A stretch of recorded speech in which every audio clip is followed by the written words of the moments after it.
برطانوی عدالت کی ایک خاتون جج نیکولا ڈیوس نے بحریہ ٹاؤن کے بانی ملک ریاض اور ان کے بیٹے احمد علی ریاض کے 10 سالہ ملٹی انٹری وزٹ ویزا منسوخ کرنے کے ہوم آفس کے فیصلے کو اس بنیاد پر برقرار رکھا ہے کہ عوام کی بھلائی کے لیے ان کی برطانیہ سے بے دخلی مناسب ہے۔ دوستو، آج کی ویڈیو میں آپ کو ان حقائق کے بارے میں بتاؤں گا جس کی وجہ سے برطانوی عدالت کو یہ اتنا بڑا فیصلہ کرنا پڑا۔ یہ بات ہے 2 برس قبل یعنی 2019 کی۔ برطانیہ کی نیشنل کرائم ایجنسی NCA نے ملک ریاض کے خلاف تحقیقات کی۔ ان تحقیقات کے نتیجے میں ملک ریاض NCA کے شکنجے میں آ گیا تو اس نے مقدمہ لڑنے کے بجائے برطانوی تحقیقاتی ایجنسی سے ڈیل کرنے میں عافیت جانی۔ ملک ریاض حسین اور ان کے خاندان نے اس ڈیل کے تحت 19 کروڑ پاؤنڈ کی رقم اور مرکزی لندن کے علاقے میں واقع ون ہائیڈ پارک پیلس نامی عمارت کا ایک اپارٹمنٹ جس کی قیمت 5 کروڑ پاؤنڈ کے لگ بھگ تھی NCA کو دے دیا۔ NCA نے کہا کہ ڈیل کے نتیجے میں حاصل ہونے والی 190 ملین پاؤنڈ کی رقم ریاست پاکستان کی ملکیت ہے جسے پاکستان ہر حال منتقل کر دیا جائے گا۔ NCA نے تو اپنا وعدہ پورا کیا مگر یہ رقم پاکستان کے قومی خزانے میں پہنچنے کے بجائے سیدھی سپریم کورٹ کے اس اکاؤنٹ تک پہنچی جس میں ملک ریاض بحریہ ٹاؤن کراچی کے مقدمے میں سپریم کورٹ کو 460 بلین روپے کی ایک ڈیل کے ذریعے قسطوں میں ادائیگی کر رہے تھے۔ یعنی جو رقم ریاست پاکستان کی ملکیت تھی وہ ملک ریاض کے ذاتی قرض کو پورا کرنے میں خرچ ہوئی۔ ملک ریاض سے NCA نے جو معاہدہ کیا اس کی تفصیلات کو رازداری میں رکھا گیا۔ NCA کے بعد حکومت پاکستان نے بھی یہ تفصیلات کسی کو نہیں بتائیں کہ ریاست پاکستان کا پیسہ دوبارہ کیسے ملک ریاض کے استعمال میں لایا گیا۔ NCA کی وضاحت کے بعد ملک ریاض کی جانب سے ٹویٹر پر شیئر کیے گئے پیغام میں کہا گیا کہ کچھ عادی ناقدین NCA کی رپورٹ کو توڑ موڑ کر پیش کر رہے ہیں اور ان کی کردار کشی کی جا رہی ہے۔ ان کا کہنا تھا، میں نے سپریم کورٹ کو کراچی بحریہ ٹاؤن مقدمے میں 19 کروڑ پاؤنڈ کے مساوی رقم دینے کے لیے برطانیہ میں قانونی طور پر حاصل کی گئی ظاہر شدہ جائیداد کو فروخت کیا ہے۔ جب ملک ریاض نے NCA سے معاہدہ کر لیا اور پیسے دینے پر آمادگی ظاہر کر دی تو اس کے بعد بھی ان کے خلاف کارروائی نہیں رکی اور برطانوی وزارت داخلہ نے ملک ریاض اور ان کے بیٹے علی ریاض کے دسمبر 2019 میں ویزے منسوخ کر دیے تھے۔ وزارت داخلہ کے اس فیصلے کو ملک ریاض نے برطانوی ہائی کورٹ میں بھی چیلنج کیا مگر وہاں سے بھی فیصلہ ان کے خلاف آیا۔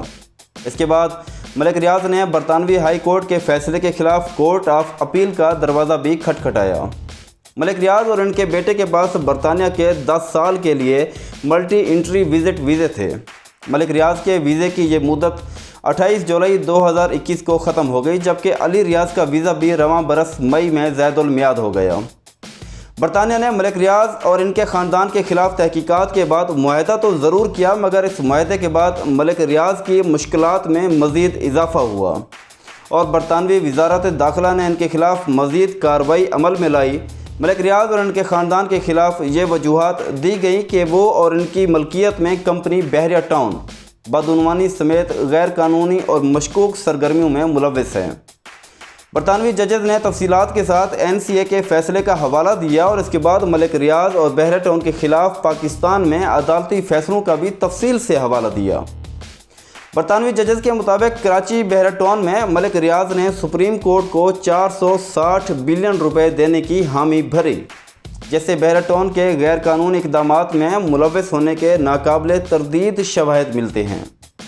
برطانوی ججز کے مطابق کوئی وجہ نہیں ہے کہ پاکستان کی سپریم کورٹ کے کراچی بحریہ ٹاؤن سے متعلق 4 جولائی 2018 کے فیصلے کو تسلیم نہ کیا جائے جو قانونی اور مہذبانہ طریقہ اختیار کرتے ہوئے ججز نے سنایا۔ دوستو، خیال رہے کہ کراچی بحریہ ٹاؤن سے متعلق یہ فیصلہ جسٹس اعجاز افضل خان کی سربراہی میں سپریم کورٹ کی 3 رکنی بینچ نے سنایا تھا۔ برطانوی عدالتی فیصلے میں کہا گیا کہ جسٹس اعجاز کے بینچ کے فیصلے سے یہ واضح نتیجہ نکلتا ہے کہ اس سارے معاملے میں ملک ریاض، علی ریاض اور بحریہ ٹاؤن نہ صرف فائنینشیل مس کنڈکٹ کے مرتکب ہوئے ہیں بلکہ وہ بدعنوانی میں بھی بااثر طریقے سے ملوث رہے ہیں۔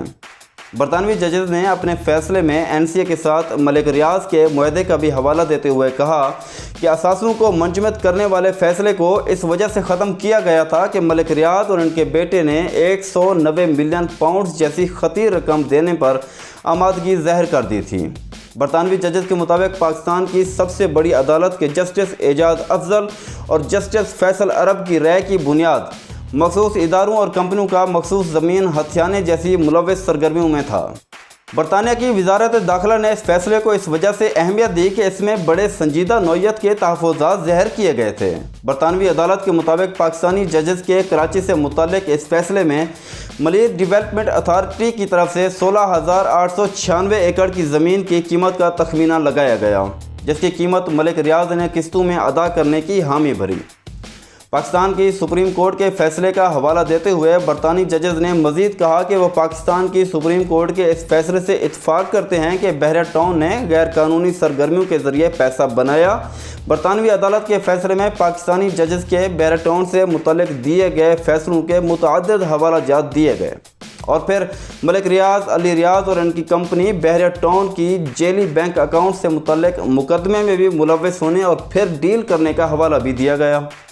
ملک ریاض کے وکلاء نے برطانوی ججز کو اپنی دفاع میں بتایا کہ فیصلے میں متعدد جگہوں پر جیلی بینک اکاؤنٹس مقدمے میں بننے والی GIT رپورٹ کا حوالہ بھی موجود ہے، جو کہ محض ایک استغاثہ کی دستاویزات سے زیادہ کچھ بھی نہیں۔ ملک ریاض کے مطابق پاکستانی سپریم کورٹ کے فیصلوں میں بھی ان کے خلاف کوئی فوجداری کارروائی عمل میں نہیں لائی گئی۔ ملک ریاض نے برطانوی عدالتوں کے سامنے نیب کے ریفرنس کو بھی ایک عبوری نوعیت کی تحقیقات کہا۔ برطانوی ججز کے مطابق یہ بات درست ہے کہ سپریم کورٹ کے فیصلوں کے بعد ملک ریاض کو فوجداری نوعیت کے مقدمات کا سامنا نہیں، مگر ان فیصلوں میں ان کے کردار اور ان کی کمپنی کے بدعنوانی اور غیر قانونی سرگرمیوں میں ملوث ہونے کے بارے میں بہت کچھ ملتا ہے۔ کورٹ آف اپیل نے واضح طور پر لکھا کہ ملک ریاض کے خلاف سپریم کورٹ کے ججز نے تمام مراحل کے بعد ایک رائے قائم کی اور اس رائے سے ملک ریاض، ان کے بیٹے اور ان کی کمپنی بحیرہ ٹاؤن سے متعلق بہت کچھ معلومات ہمیں حاصل ہوئی ہیں کہ وہ کیسے غیر اخلاقی اور قانون کو نظر انداز کر کے اپنے معاملات کو آگے بڑھاتے رہے اور سیاسی اثر و رسوخ کو بھی استعمال کرتے رہے۔